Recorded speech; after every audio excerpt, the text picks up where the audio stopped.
नमस्कार दोस्तों, स्वागत है आप सभी का हमारे इस चैनल द वास्तु शास्त्र वॉइस पर। दोस्तों, अगर आप भी अपनी लाइफ में कुछ नया सीखने की चाह रखते हैं तो इस चैनल को अभी सब्सक्राइब कर लें। ओम नमः शिवाय, जय भोलेनाथ। दोस्तों, क्या आपके पितृ आपसे नाराज हैं और क्या आपको लगता है कि आपके पितरों की वजह से आपके घर की सुख शांति में रुकावटें आ रही है और आपके कार्य नहीं बन रहे हैं, या आप संतान की कमी और धन की कमी या कर्ज से परेशान हैं, या आपका भाग्य आपका साथ नहीं दे रहा है? तो दोस्तों, इस बार के पितृपक्ष श्राद्ध में यदि आप दीपक से जुड़ा ये आसान सा उपाय कर लेते हैं तो आपके सभी पितृ दोषों का तुरंत ही नाश हो जाएगा और आपको मिल जाएगी सभी संकटों और कष्टों से मुक्ति। और दोस्तों, इस एकमात्र उपाय को करने से आपको धनवान मालामाल होने से कोई नहीं रोक सकता और आपकी जो भी मनोकामना है वो भी पूरी हो जाएगी। दोस्तों, इस बार 29 सितंबर 2023 से पितृपक्ष श्राद्ध बहुत ही दिव्य और दुर्लभ संयोग लेकर आए हैं।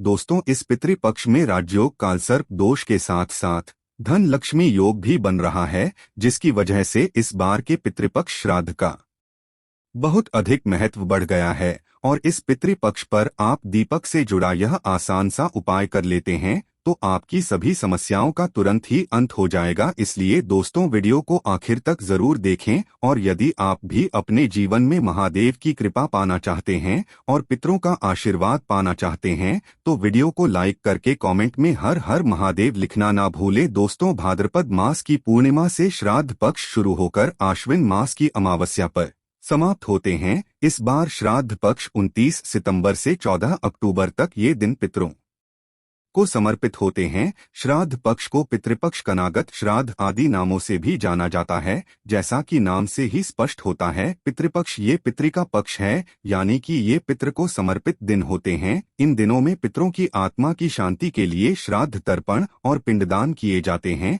धार्मिक मान्यताओं के अनुसार पितृपक्ष के दौरान पूर्वजों का तर्पण श्राद्ध नहीं करने से पितृदोष लगता है। पितृपक्ष पितरों को प्रसन्न और उनकी कृपा प्राप्त करने के लिए बहुत ही खास दिन माने जाते हैं। माना जाता है पितृपक्ष के दौरान श्रद्धापूर्वक अपने पितरों को कुछ अर्पित किया जाए तो उससे पितृ अति शीघ्र ही प्रसन्न हो जाते हैं और अपनी कृपा बरसाते हैं। हिंदू धर्म में पितृगण को देव तुल्य माना गया है। शास्त्रों के अनुसार जिन पर पितरों की कृपा होती है उन्हें सभी देवी देवताओं का भी आशीर्वाद मिलता है। पितृपक्ष पितरों को समर्पित होते हैं, इसलिए इस दौरान कोई भी शुभ मांगलिक कार्य न करें। पितृपक्ष के दौरान पितरों की आत्मा की शांति के लिए श्रीमद्भागवत गीता का पाठ अवश्य करें। पितृपक्ष यानी कि श्राद्ध पक्ष, जिसे कनागत भी कहा जाता है, यह वह समय होता है जब हमारे पूर्वज धरती पर होते हैं और हम श्राद्ध कर्म करके उनका आशीर्वाद प्राप्त करते हैं। हिंदू धर्म में मृत्यु के पश्चात श्राद्ध करना बेहद जरूरी माना जाता है। मान्यता है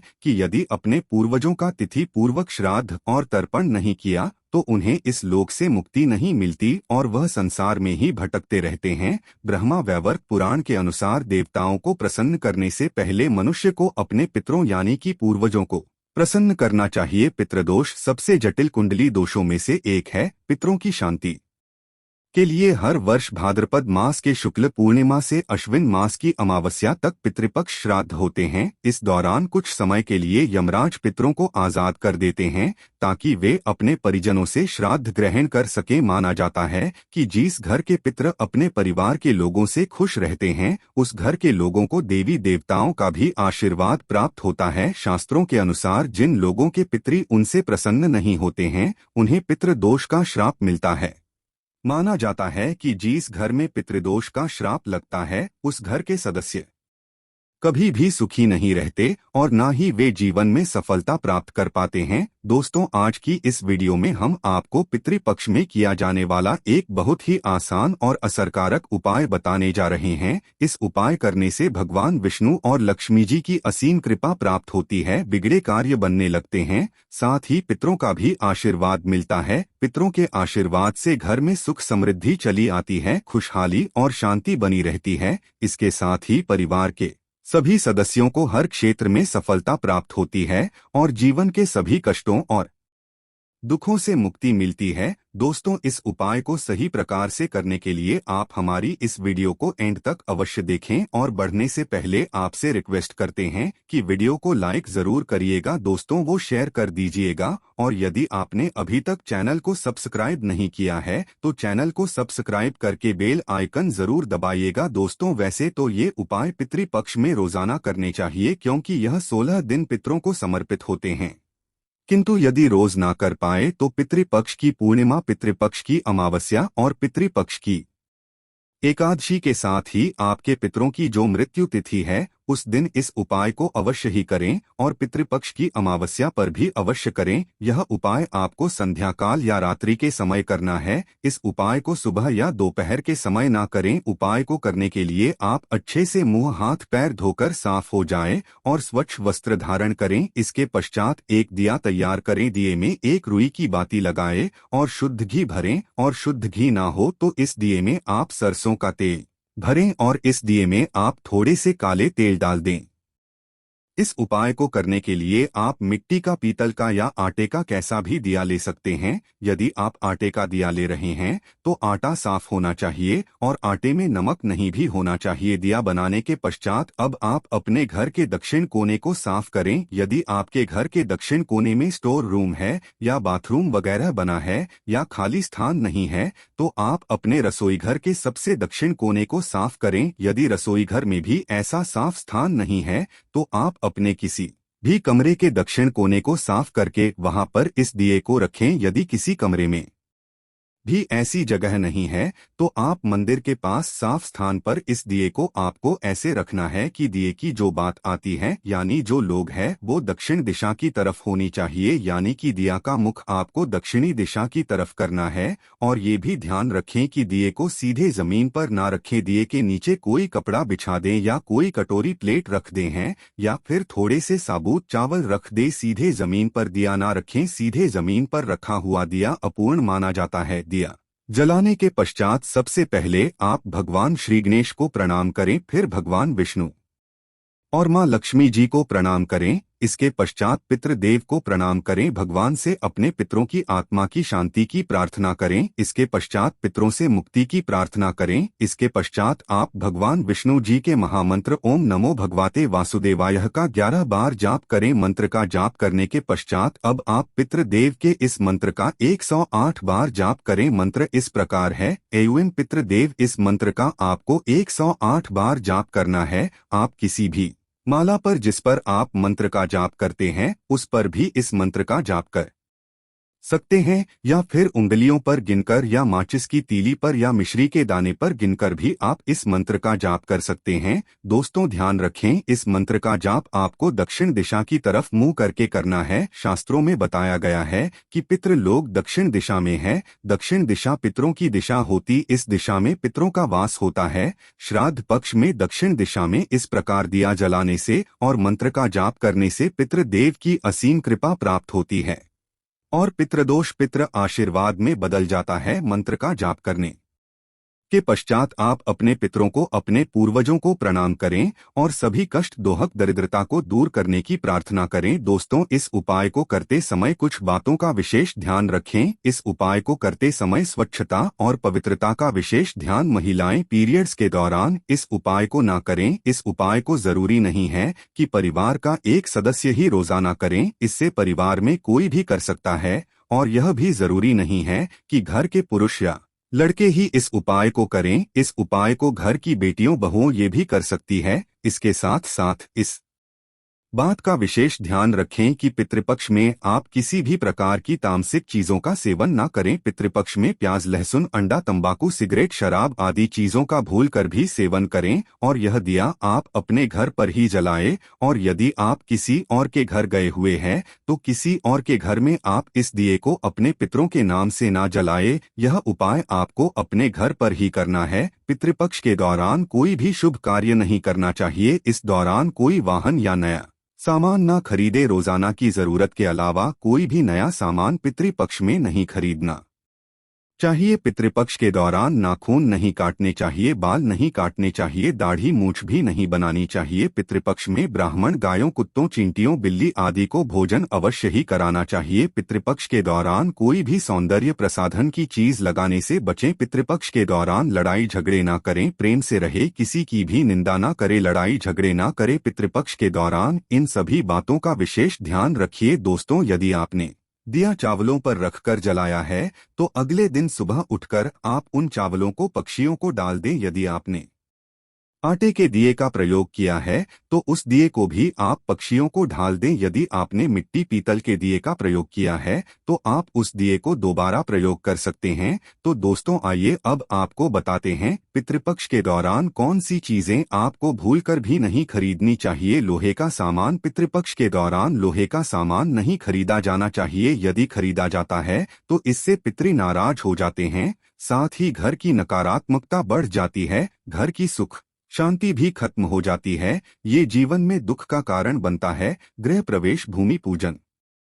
इसके अलावा पितृपक्ष के दौरान भूमि पूजन और नए घर में प्रवेश नहीं किया जाना चाहिए। यदि ऐसा किया जाता है तो उस घर में भूत प्रेत का वास होने लगता है, साथ ही घर का व्यक्ति काफी खुश नहीं रहता है और उसे जीवन में परेशानियां झेलनी पड़ती है। वहीं घर के व्यक्ति अक्सर बीमार भी रहने लगते हैं, क्योंकि ऐसा करने से पितृ नाराज हो जाते हैं। नए कपड़े। पितृपक्ष में नए वस्त्र नहीं खरीदे जाना चाहिए। हालांकि श्राद्ध पक्ष के दौरान नए वस्त्रों का दान जरूर जाता है, किंतु पुराने वस्त्र का नहीं और ना ही नए वस्त्र खरीदे जाते हैं। यदि ऐसा किया जाता है तो उस पत्र नाराज हो जाते हैं और उसका शुभ प्रभाव जीवन पर देखने को मिलता है। मांस मदिरा। पितृपक्ष या याद पक्ष के दौरान मांस मदिरा नहीं खरीदी जानी चाहिए, ना ही इसका सेवन करना चाहिए। यदि मांस मदिरा का सेवन किया जाता है और उन चीजों को खरीदा जाता है तो इससे पितर नाराज हो जाते हैं और जीवन पर काफी ज्यादा प्रभाव देखने को मिलता है। इतना ही नहीं, वंश पर इसका सबसे ज्यादा पड़ता है, घर में कलह भी बढ़ जाता है।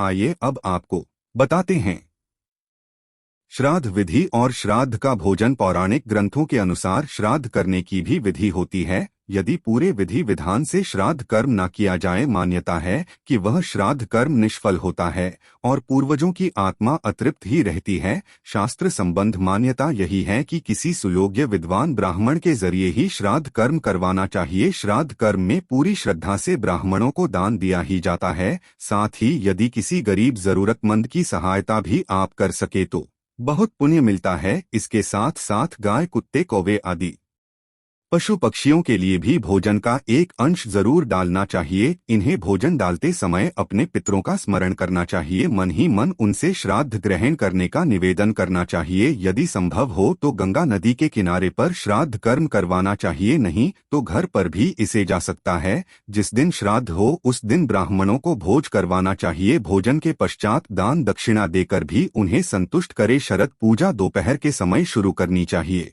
योग्य ब्राह्मण की सहायता से मंत्र उच्चारण करें और पूजा के पश्चात जल से तर्पण करें। श्राद्ध करने के लिए किसी ब्राह्मण को आमंत्रित करें, खोज कराएं और अपनी सामर्थ्य के अनुसार दक्षिणा भी दें। श्राद्ध के दिन अपनी सामर्थ्य या इच्छा अनुसार खाना बनाएं। आप जिस व्यक्ति का कर रहे हैं उसकी पसंद के मुताबिक खाना बनाएं जो उचित रहेगा। श्राद्ध के दिन लहसुन प्याज रहित सात्विक भोजन ही घर की रसोई में बनना चाहिए, जिसमें उड़द की दाल, बड़े चावल, दूध, घी से बने पकवान, खीर, मौसमी सब्जी जैसे तो रही लौकी, सीध फल, भिंडी, कच्चे केले की सब्जी ही भोजन में माननीय है। मान्यता है कि श्राद्ध के दिन स्मरण करने से पितृ घर आते हैं और अपनी पसंद का भोजन कर तृप्त हो जाते हैं। खाने में लहसुन प्याज का प्रयोग न करें। आइए जानते हैं पितृपक्ष की पौराणिक कथा। पितृपक्ष की पौराणिक कथा के अनुसार जोगे तथा भोगे दो भाई थे। दोनों अलग अलग रहते थे। जोगे धनी था और भोगे निर्धन। दोनों में परस्पर बड़ा प्रेम था। जोगे की पत्नी को धन का अभिमान था, किंतु भोगे की पत्नी बड़ी सरल हृदय थी। पितृपक्ष आने पर जोगे की पत्नी ने उससे पितरों का श्राद्ध करने के लिए कहा तो जोगे इसे व्यर्थ का कार्य समझकर टालने की चेष्टा करने लगा, किंतु उसकी पत्नी समझती थी कि यदि ऐसा नहीं करेंगे तो लोग बातें बनाएंगे, फिर उसे अपने मायके वालों को दावत पर बुलवाने और अपनी शान दिखाने का यह उचित अवसर लगा। आथा वह बोली, आप शायद मेरी परेशानी की वजह से ऐसा कह रहे हैं, किंतु इसमें मुझे कोई परेशानी नहीं होगी। मैं भोगे की पत्नी को बुला लूंगी, दोनों मिलकर सारा काम कर लेंगी। फिर उसने जोगे को अपने पीहर न्योता देने के लिए भेज दिया। दूसरे दिन उसके बुल आने पर भोगे की पत्नी सुबह सवेरे आकर काम में जुट गई। उसने रसोई तैयार अनेक पकवान बनाए, फिर सभी काम निपटाकर अपने घर आ गई। आखिर उसे भी तो पितरों का श्राद्ध तर्पण करना था। इस अवसर पर जोगे की पत्नी ने उसे रोका ना, वह रुकी। शीघ्र ही दोपहर हो गई। पितृभूमि पर उतरे जोगे। भोगे के पितर पहले जोगे के यहाँ गए तो क्या देखते हैं कि उसके ससुराल वाले वहाँ भोजन पर जुटे हुए हैं। निराश होकर वे भोगे के यहाँ गए। वहाँ क्या था, मात्र पितरों के नाम पर अग्यारी दे दी गई थी। पितरों ने उसकी राख चाटी और भूखे ही के तट पर जा पहुँचे। थोड़ी देर में सारे पितर इकट्ठे हो गए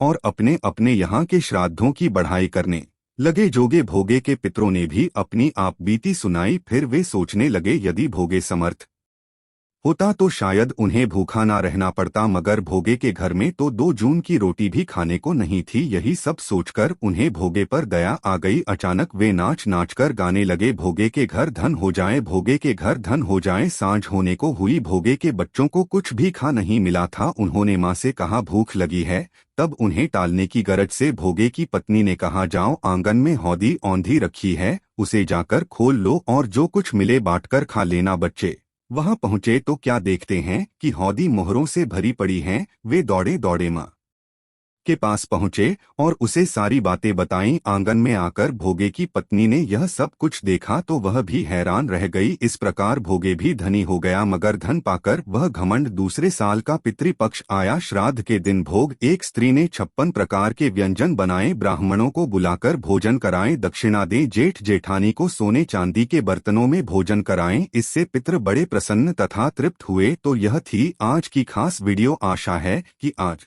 कि इस प्रस्तुति में बताई गई जानकारी आपको अच्छे से समझ आ गई होगी। मिलते हैं अगली वीडियो में, तब तक के लिए जय भोलेनाथ जी। वीडियो अच्छा लगा हो तो एक लाइक अवश्य कर दें। धन्यवाद।